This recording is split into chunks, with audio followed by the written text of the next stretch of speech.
Olá, pessoal. Continuemos com as nossas séries de Fourier, né? Há 2 vídeos atrás, a gente viu uma maneira bem geral, né, de olhar como é que eu poderia expandir uma função numa série de funções que constituem um conjunto ortogonal num determinado intervalo. Depois, no último vídeo, nós fizemos isso, aplicamos a funções seno, função cosseno, seno junto com cosseno, e interpretamos tudo isso, né? Que a gente poderia.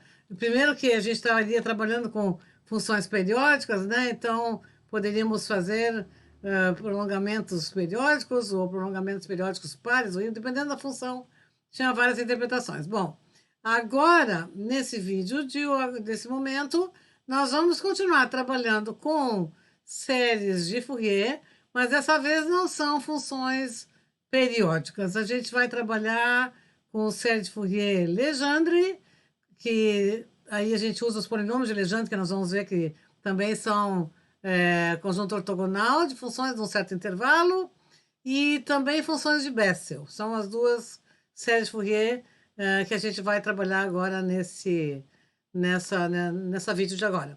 Depois disso, já poderemos entrar, então, em equações parciais. Bom, então vamos lá.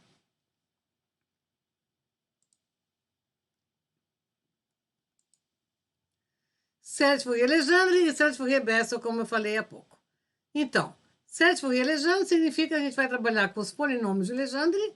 Esses polinômios PNs, que a gente já estudou quando resolveu, a gente deduziu esses polinômios, né? Quando resolveu a equação de Legendre, são polinômios de grau N, né? Que a gente, só lembrando algumas coisas, eles têm paridade definida, ou só tem potências pares, ou só tem potências ímpares, né?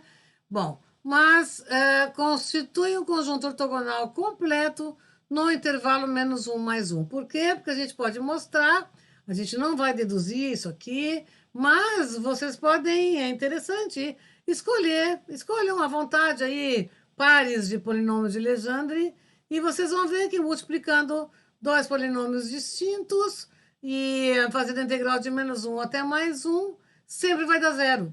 Significa, então, que os polinômios de Legendre são ortogonais, constituem um conjunto ortogonal, se a gente conseguir mostrar para todos eles, né?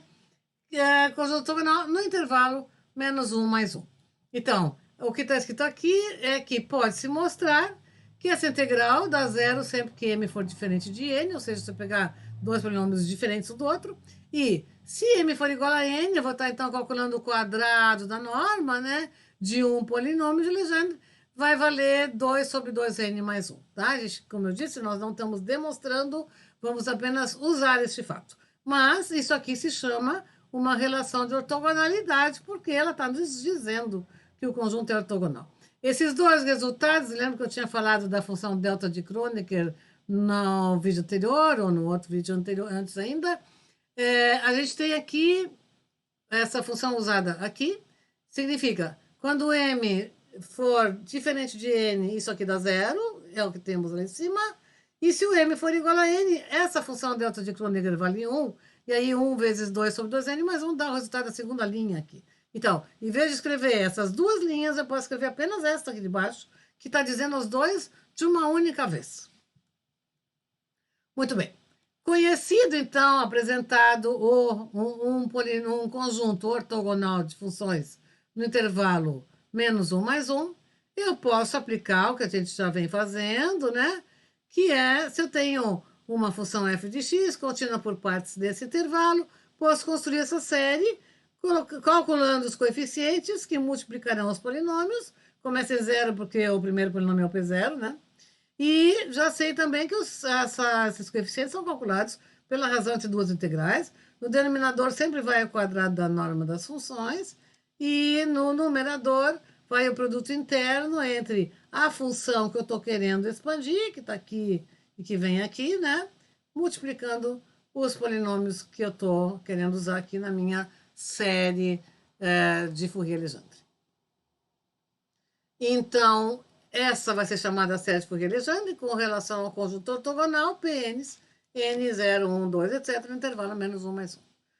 Ela converge de uma maneira muito semelhante ao que a gente já viu com senos e cossenos, converge para a própria função, o próprio valor da função num ponto onde a função já é contínua, e se houver algum ponto de descontinuidade na função, ela vai convergir para, isso aqui é o valor médio, né, da descontinuidade, o limite por valores maiores que C, mais o limite por valores menores que C, e dividido por 2, se o C for um ponto de descontinuidade.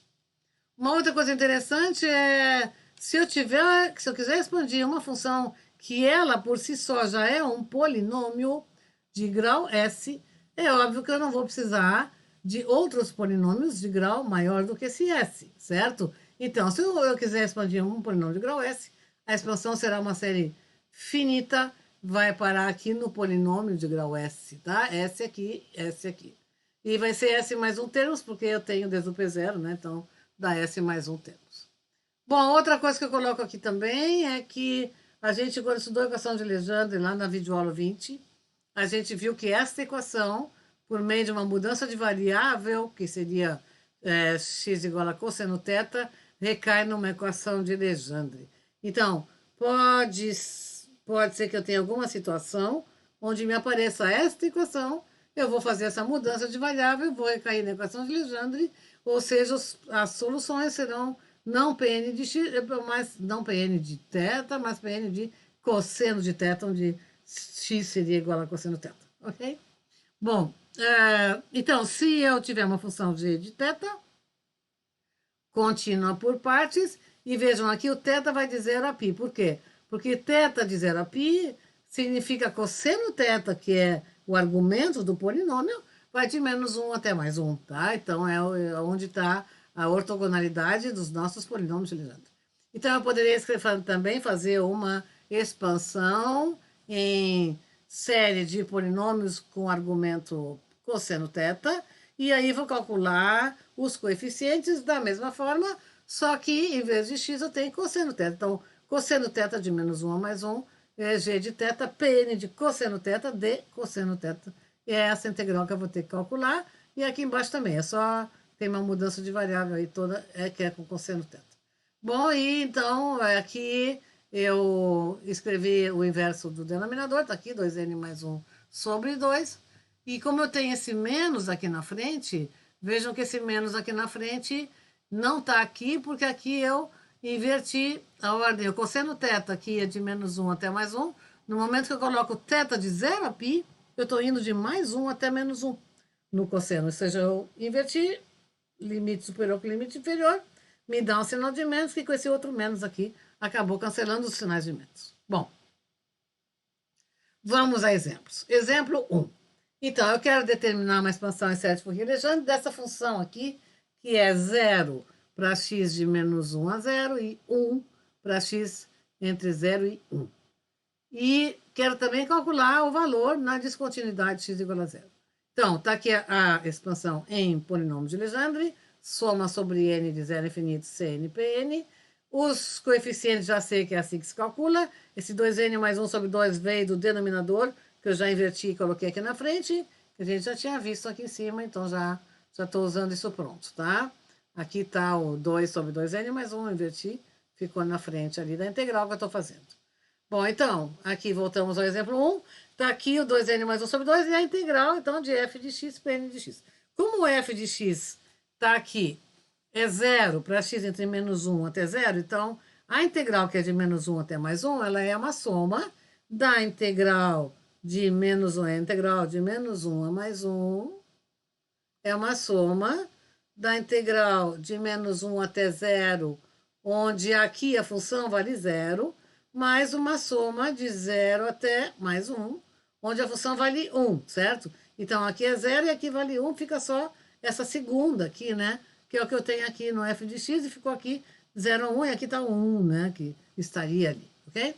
Bom, então agora é só substituir, só que cada vez eu tenho que calcular um por um, porque eu tenho que colocar os polinômios, tá? Então, quando eu vou calcular o C0, eu tenho que botar o P0. Quando eu vou calcular o C1, eu tenho que colocar aqui o P1 e assim por diante. Então, aqui tem alguns feitos, né? Substituir o P0, P1, P2, P3, P4, fui até o P5 para escrever alguns resultados, tá? Sendo que o C2 deu 0 e o C4 também deu 0. não é questão de paridade aqui, a integral dá zero mesmo. Então, aqui sobraram esses termos aqui, um P0 com P1, com P3, com P5, certo? E os coeficientes eu coloquei aí na frente. Aqui, então, eu vou ter essa soma aqui, né, com esses coeficientes colocados, multiplicando os polinômios. Eu aqui fiz um gráfico, pegando cada coeficiente calculado com essa integral aí, e multiplicando pelo polinômio, e fazendo o gráfico até n igual a 40, tá? E aí deu esse gráfico que está aqui, tá? Calculei as integrais, calculei os coeficientes, e fiz o gráfico até n igual a 40. Bom, pediram para calcular o valor da série x igual a zero. Então, o que a gente faz? A gente pega a soma, a integral. Isso aqui que está aqui dentro são justamente os coeficientes que a gente está querendo calcular, certo? E aqui sim eu estou calculando de uma maneira genérica. A integral de 0 a 1 de qualquer Pn, isso aqui a gente já viu na videoaula 20, vocês olhem lá, vem de uma daquelas relações de recorrência dos polinômios, dá essa expressão entre 0 e 1. Então, aqui eu fiz isso e calculei o valor, e calculei aqui está aqui é o somatório, né? E aqui está o meio, aqui está o P0 separado, vezes P0 em 0, tá? Com n igual a 0. E aí aqui deu 1 meio o valor, tá? Porque aqui a integral é 1, né? Então deu 1 meio. Vejam, eu não pude usar para 0, eu tive que calcular separado, por quê? Porque aqui eu tenho, essa expressão não vale para o P0, né? Porque senão eu teria aqui P menos 0 menos 1, seria P menos 1, que não existe, né? Esse polinômio P menos 1. Então, por isso eu sou obrigada dessa soma fazer separado o termo com n igual a 0, tá? Então, sobrou os demais, e os demais, então, são nulos, e ficou só esse daqui. Bom, então, aí deu 1 meio.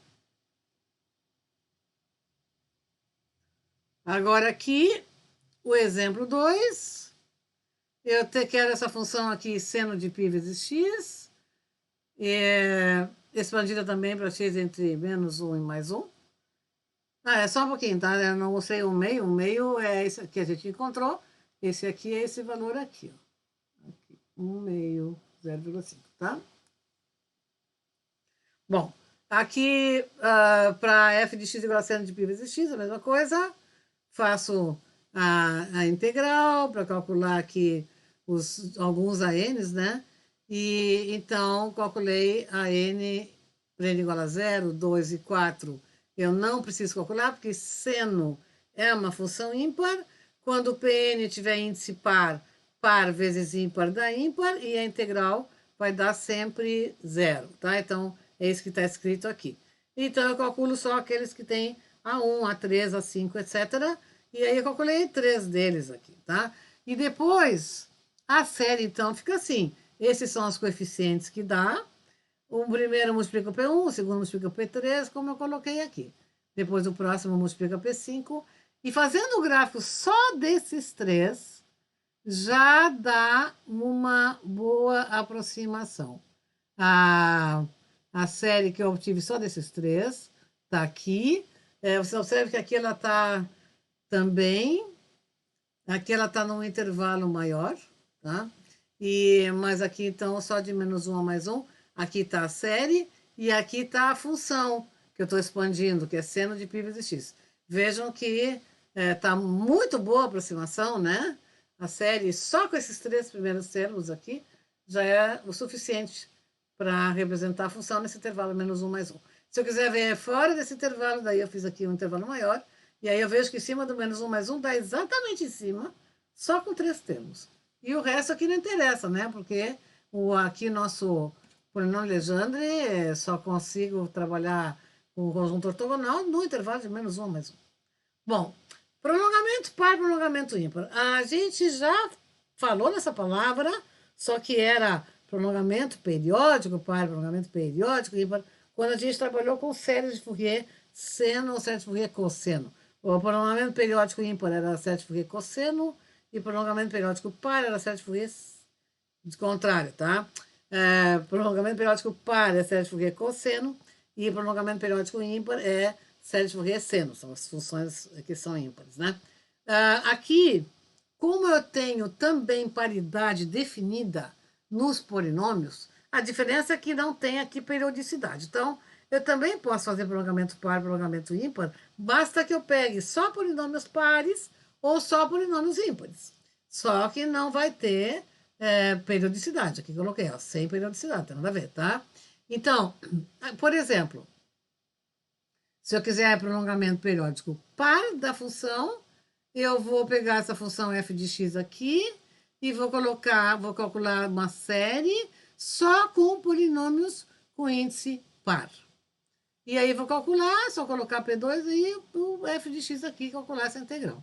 E de 0 a 1 daí. Se eu quiser calcular um prolongamento periódico, prolongamento ímpar, extensão ímpar, eu faço polinômios ímpares aqui e também, então, onde tem Pn, eu ponho P2N mais 1, e as integrais são de 0 a 1. Então, vejam aqui, por exemplo, construir o prolongamento par da função f de x igual a x de 0 a 1. A função mesmo, ela é isso que está em azul aqui, x de 0 a 1, tá? O que eu fiz com ela? Calculei essa série com polinômios de Legendre com grau par, que são os de índice par, e aí está a integral aqui. Calculei alguns, calculei C0, C2, C4, para n igual a 0, n igual a 1, n igual a 2, eu pego aqui só vai dar pares, porque é tudo C2N, né? E aí eu tenho aqui esses coeficientes, multiplicando cada um dos polinômios, sempre de grau par. E daí aqui eu fiz essa extensão. E vejam que a extensão, então, como ela vai ser um prolongamento, né? Então, além dessa azul que já era da função, o prolongamento par, é que vai ter também esse lado aqui. Aqui está ela desenhada sozinha, só a série, somei até n igual a 20, tá? Aqui tem o resultado até o C4, que é até n igual a 2. Mas eu calculei mais e mais e mais, e até o n igual a 20, somei, multipliquei pelos polinômios, né? E fiz aqui o gráfico que está ali, tá? Então, vejam, tá bem bom, né? Esse prolongamento par. E aqui, só para comparar, eu coloquei junto aqui a função que eu tinha definido no começo, que era de 0 a 1.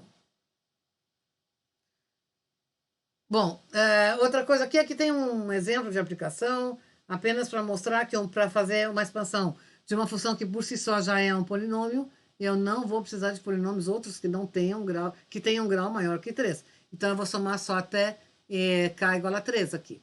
Vou calcular, então, o A0, o A1, o A2 e o A3. E acabou, tá? E daí está aqui calculado, aqui está a função, aqui está os polinômios do lado, a função que é um polinômio de grau 3, né?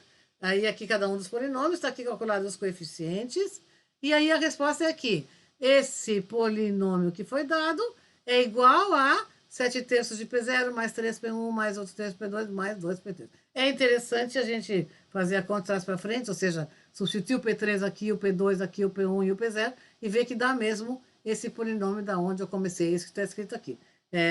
Você pode verificar seu resultado calculando a combinação linear de polinômios que você acabou de determinar e vai encontrar f de x que a gente saiu. Bom, aqui tem vários outros polinômios para vocês fazerem com as respostas. Então, isso é com relação à série de Fourier-Legendre. A outra série de Fourier que eu queria falar rapidamente é a série de Fourier-Bessel. A gente depois vai usar isso nas equações parciais, quando eu tiver um problema com simetria cilíndrica. A gente acaba sempre se encontrando com a equação de Bessel. E então, por isso, eu já queria deixar aqui que também formam conjuntos ortogonais, só que é um pouquinho mais, é diferente, tá? A maneira de se dizer quais são as funções ortogonais. Vejam que o N é o mesmo aqui, tá? Então, não é as J's com índices distintos que a gente olha. A gente tem que olhar esse argumento aqui dentro distinto, tá? O delta que tem é K com M, tá? É o argumento lá no lambda. O que é o lambda? Lambda são as raízes positivas da equação Jn de lambda c igual a 0. Nós vamos ter situações onde alguma condição de contorno do problema vai nos dizer que a gente tem que trabalhar com as raízes dessa equação. Então, a gente vai cair num conjunto ortogonal de funções envolvendo as funções de Bessel. E significa, então, eu tenho o gráfico da Jn e vejo as raízes da Jn, as raízes vão ser o lambda c daqui, tá? O c é o mesmo c que vai aqui na integral, né? E então é ortogonal no intervalo 0c, e esse x aqui é uma função peso. As funções de Bessel são ortogonais com relação à função peso x, tá? E aqui estão, então, os dois polinômios, as duas funções multiplicadas, e daí é que eu escrevi aqui, o conjunto ortogonal com relação à função peso x, no intervalo 0c, onde c é esse valor que vai aqui na equação que determina os lambdas. Bom, então, eu posso construir sempre conjuntos ortogonais, somando sobre os casos, que é os lambdas, né, que tem a ver com as raízes daquela equação. Então, eu vou ter que calcular coeficientes com índice k. O n não é um coeficiente que varia, o n é o mesmo, é todo mundo com o mesmo jn. O que manda aqui são as raízes lambdas aqui. Então, a integral vai ser, né, de x, a função que eu quero fazer a expansão, as j's aqui, e no denominador o quadrado da norma, né, que é o x de novo da função peso, e jn ao quadrado. E a integral, o resultado da integral do denominador, não depende da f de x, a gente pega aqui, né, na relação de ortogonalidade, isso aqui já é o resultado, quando k igual a m, né, de o quadrado da norma de uma função. Aqui no exemplo 5, eu só vou deixar indicadas as integrais, mas desenvolver a função x de 0 a 3, sabendo que, em série de Fourier-Bessel, sabendo que a gente tem esses lambdas que significam resolver esta equação. Ou seja, aqui é o lambda c que eu tinha aqui em cima, eu tinha lambda c na equação aqui está o lambda c, e ali o lambda c está escrito 3 vezes lambda. Então, o c é 3, e n é o índice das funções de Bessel. Esse 1 é esse 1 que está aqui. Então, eu vou fazer essa minha expansão, escrevendo a índice k, j1, lambda k, x, e o índice k vai ser, então, usa aqui o resultado que está dado para o denominador, e o numerador eu deixei indicado aqui, a função é x2. Por quê? Porque eu tenho x da função, aqui tem duas coisas, tá? Aqui tem a função peso, que é x, e tem a função f, que eu estou expandindo, que é x também. Por isso que dá x ao quadrado aqui, tá? E aqui j1, porque são nas funções j1 que eu quero expandir. Essas aqui são as que vão aqui, certo? Então, bom, e aí a integral tem que poder calcular, de alguma maneira, procurar numa tabela ou um software, procurar as raízes aqui, né, que satisfazem essa equação aqui em cima, as raízes aqui, para saber o lambda 1, lambda 2 e tal, e aí para colocar lá. Então, isso fica assim, paramos aqui, quando necessário, a gente pode ir um pouco mais adiante e calcular as integrais envolvidas. Bom, então, com isso, encerramos o que eu queria dar sobre série de Fourier, e a partir do próximo vídeo, sim, a gente então vai ver o que é uma equação parcial, vai ver o tal do método de separação de variáveis, que eu já falei várias vezes aqui, a gente vai separar uma equação parcial em várias equações ordinárias, e aí a gente vai usar o que a gente estudou de equações ordinárias, e também vai estudar, vamos recair nos problemas que a gente viu, problemas de contorno que a gente já estudou antes, e também vamos recair na série de Fourier. Tudo isso vai aparecer quando eu resolver uma equação diferencial parcial, que é o grande final desse nosso curso. Tá? Então, por hoje é isso, bom estudo, vamos continuar nos incentivados a estudar os conteúdos de equações diferenciais.